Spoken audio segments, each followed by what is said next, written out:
বর্তমান সরকার পরিবেশকে কোনো আলাদা খাত হিসাবে নয়, বরং জাতীয় উন্নয়নের অন্যতম ভিত্তি হিসাবে বিবেচনা করছি আমরা।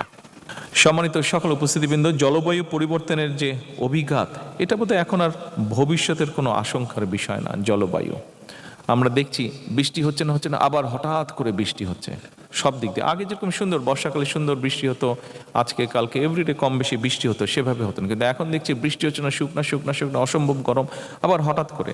তো এই যে জলবায়ুর উপরে যে প্রভাব, এটা বোধহয় এখন আর আশঙ্কার কিছু না, এটা আমরা ফেস করছি এখন রীতিমতন। ঘূর্ণিঝড়, বন্যা, খরা, তাপপ্রবাহ কিংবা দাবদাহ, নদী ভাঙন, লবণাক্ততা আমাদের কৃষি, স্বাস্থ্য, অর্থনীতি, সর্বোপরি জনজীবনকে প্রতিদিন চ্যালেঞ্জের মুখে আমাদেরকে ফেলে দিচ্ছে।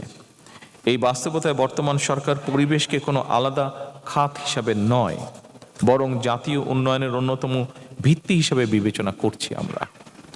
বর্তমান সরকারের লক্ষ্য একটা সবুজ, পরিচ্ছন্ন, জলবায়ু সহনশীল, টেকসই বাংলাদেশ প্রতিষ্ঠা করা।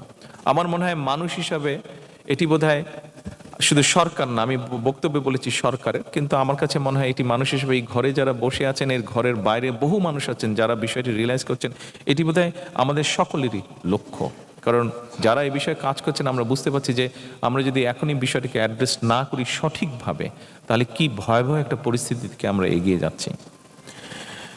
সম্মানিত উপস্থিতিবৃন্দ, বর্তমান বৃক্ষরোপণের পাশাপাশি বর্তমান সরকার সারা দেশে 20,000 কিলোমিটার নদী ও খাল খনন এবং পুনর্খননের যে কর্মসূচি বাস্তবায়ন শুরু করেছে, সেটি শুধুমাত্র কৃষকদের জন্য বছর জুড়ে কৃষি সেচ সুবিধা নিশ্চিত করবে না, বরং আমরা যেটা আশা করছি জলবায়ু পরিবর্তনের অভিঘাত মোকাবেলার ক্ষেত্রেও কার্যকর ভূমিকা রাখবে। তবে পরিবেশের উন্নয়ন শুধুমাত্র বৃক্ষরোপণ কিংবা খাল খননের উপরেই নির্ভর করে না, এটি কিছুটা সাপ্লিমেন্ট করে, কিন্তু পুরোপুরি নির্ভর করছে না এটার উপরে। রাজধানী সহ বিশেষ করে সারা দেশের সকল নগর, বন্দর এবং শহরতলির বর্জ্য ব্যবস্থাপনাতেই কিন্তু আমূল পরিবর্তন আনার কোনোই বিকল্প নেই।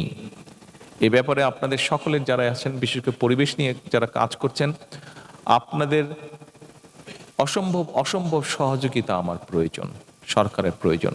আপনাদের সহযোগিতা ছাড়া এখানে অনেকেই আছেন, আমি দেখেছি বিভিন্ন ভিডিওতে, আমি দেখেছি তারা নিজ উদ্যোগে তাদের সংগঠন থেকে তারা বিভিন্ন রকম খাল, নদী, নালা, খাল, বিল এগুলো আপনারা পরিষ্কার করছেন।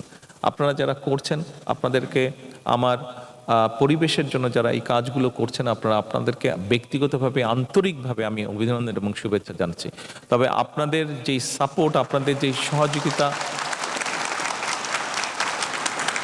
আপনাদের যেই সাপোর্ট, এটি যে কোনো সময় থেকে বর্তমান সরকারের জন্য অত্যন্ত প্রয়োজনীয়, অত্যন্ত দরকার।